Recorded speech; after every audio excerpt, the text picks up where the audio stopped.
Hey everyone, today I'm going to show you my favorite hack for creating circle sentiments, and I'm going to do it in under 5 minutes.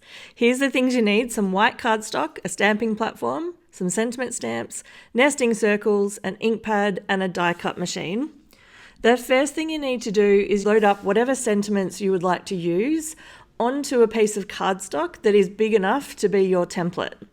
In this instance, I'm only using 5 of the 6 circles because I don't have a need for the one that talks about friendship. So I'm going to use 5 out of the 6 from the Magic Messages Lawn Fawn stamp set. This is absolutely one of my favorites. I use this one a lot. All I'm doing is making sure I get a really good and clear stamp of the sentiments themselves. And you can see at the top of my screen, I have already die cut loads and loads and loads of blank circles. And you'll see what I use those for in just a minute. Now that everything's stamped perfectly, I'm going to duck away to my die cutting machine. I'm going to cut out these circles very, very carefully to make sure the circles are perfectly aligned. I've attached some low-tack tape to the back of the template, and that means that when I add in these circles, they're held in place enough that I can stamp on them directly, and they're going to be in the perfect spot because this template was created based on where I put the stamps onto the MISTI. I've tried many other methods for this, and I find if I create a random template and then try and align the stamps to the template, it does not work. So this way, I'm creating a very specific template every time I do bulk sentiments, but I'm okay with that because it only takes a couple of minutes to create a fresh template every time you want to go through and create some bulk. I've got a few other tips as well. One is make sure your ink pad is really juicy. I found that while I was doing this video, mine was a little bit dry. So I added a whole bunch of extra ink using a re-inker, gave it a few minutes to soak in, and then I had a much easier time when I was doing the stamping. The other thing to keep in mind is when you're using a MISTI, people tend to just stamp and then restamp multiple times rather than giving the ink a chance to soak into the cardstock.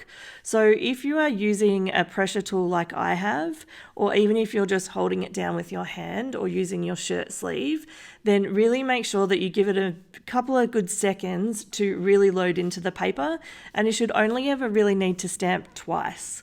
I find for most of these, if I stamp once, I don't really have a true black crisp image, but if I do it a second time, then everything works out just fine. The other thing I wanted to mention is when you're doing this, it's very easy to stop paying attention. I do hundreds of these at a time, and I will get distracted and not really focus as much as I should, and I've made the same mistake several times, and I did it this time. So I've kept it in the video because I really wanted to show you that it is not a deal breaker. You can recover from it. Let me just forewarn you, I guess, that this may happen for you as well. If you've done this before, I think you'll quickly spot what I'm about to do.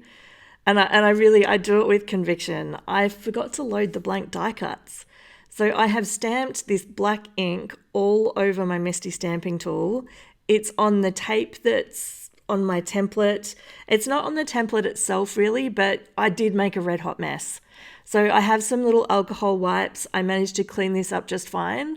And I guess my key tip is really make sure that you clean your hands and your fingertips because you'll have touched this while you were cleaning it up, and then it's really easy to all of a sudden start getting it all over everything. So clean your workspace, clean your fingers.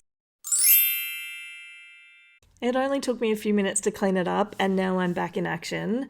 I run through and do all of mine in black ink, but now is the opportunity for you to use multiple colors of cardstock, multiple colors of ink. You could even use your Versamark ink and you could do white on black. You could do anything. The reality is you have a perfect template as long as the stamps stay positioned where they are on the MISTI. So as soon as you remove them from the MISTI tool and pack them away, you'll need to create a new template next time. But as I said, it takes a few minutes, and for me, this hack has saved me so much time. I've put another video here that I think you might enjoy. Have a great day.